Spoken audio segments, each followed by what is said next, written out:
akan bertambah sholawat kepada Habibuna Muhammad. Karena ini kunci kesuksesan seseorang, urusan dunia dan urusan sampai menuju akhirat kelak di hadapan Allah Subhanahu wa ta'ala.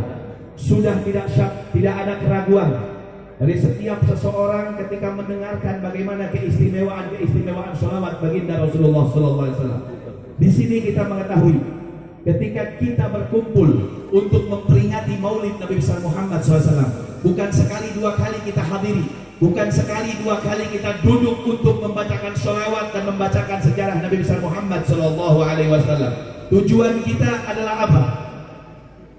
Cinta kepada Rasulullah.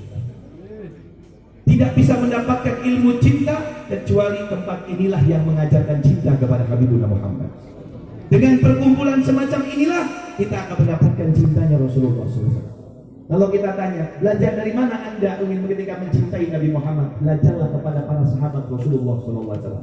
Dengan membaca sejarahnya, dengan melihat perjuangannya, sampai Allah pun memuji Muhammadur Rasulullah. Walladzina ma'ahu asyiddau 'alal kuffari ruhama'u bainahum tarahum ruk'an sujud yabtaghuna fadlan minallah wa ridwana. Pujian dari Allah. Kenapa? Karena kasih sayang mereka, karena cintanya mereka, karena pengorbanannya mereka kepada siapa? Habibuna Muhammad. Ketika ditanya, belajar cinta kepada siapa? Kepada mereka para sahabat. Dengan membaca sejarah-sejarahnya, mereka korbankan segalanya, bukan hanya saja hartanya, bukan hanya saja keluarganya, bukan hanya saja anaknya, bahkan jiwanya. Dan sampai Nabi besar Muhammad pun mengaitkan kepada cinta kepada beliau harus melebihi daripada cinta ke segala-galanya.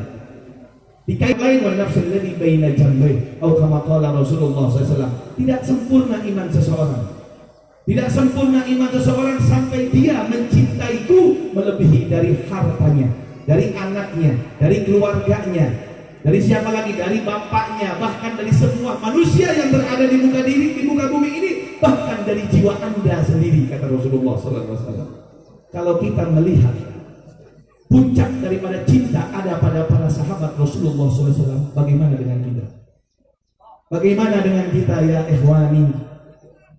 Wahai hadirin, dengan sangat jauh perbuatan-perbuatan yang kita lakukan dengan apa yang mereka daripada para sahabat Rasulullah SAW. Tidak ada jalan, hanya satu. Ketika kita walaupun tidak seperti mereka, kita dapat barokahnya mereka dengan terbanyak salawat kepada Nabi Muhammad. Ada apa dengan salawat? Seperti ini. Saya akan kasih gambaran. Cinta kepada Nabi itu tidak ada jalan satu orang untuk tidak bisa mencinta Nabi. Bohong, kadzab, dusta. Kenapa?